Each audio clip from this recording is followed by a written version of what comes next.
Welcome to my channel about narcissistic abuse and healing. Today we will talk about how to make the narcissist lose control over you. Let's start with the story. Consider the relationship between two people as a garden. Sarah pours her heart into it, planting flowers and tending the soil, but Zane secretly sabotages her efforts. He uproots her flowers, sows weeds, and even salts the soil, all the while blaming Sarah for the garden's failures to thrive.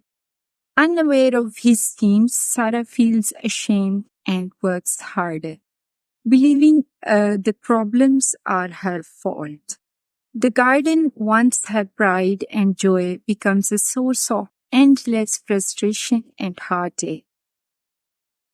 Zane's power lies in Sarah's devotion to the garden.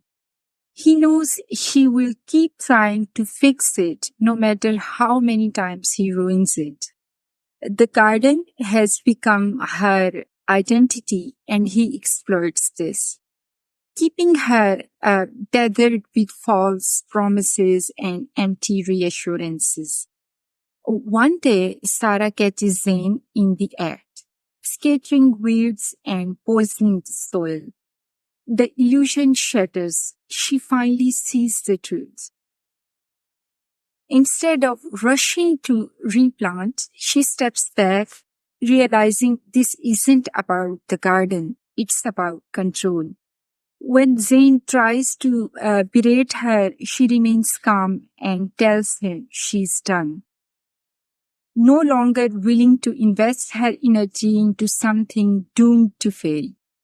As Sarah distances herself, she feels lighter and liberated. She realizes the garden was never going to thrive with Zane around. She begins to focus on other areas of her life. With the garden abandoned, Zane loses his ability to insult, criticize, or create more problems for her.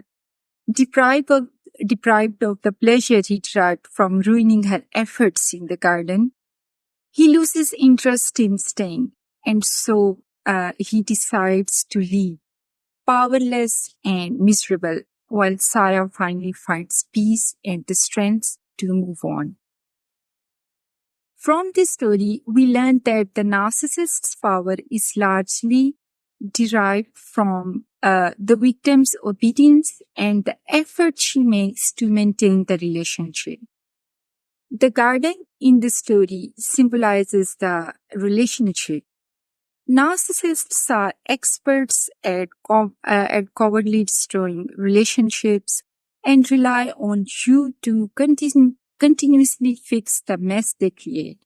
The cycle of destruction and repair keeps you trapped, continuously investing your emotional, financial, and mental resources into a relationship that only benefits them. To take back control, you must stop mending the abusive relationship and stop pouring resources into it. Whatever the narcissist has promised or pretends to give you, try to obtain it elsewhere. Recognize that the narcissistic relationship is not important for your well-being. The narcissist is using you. This relationship has no value, no worth for you. By ceasing to invest in fixing what the narcissist has broken, you strip them of the power they hold over you. Thank you for watching.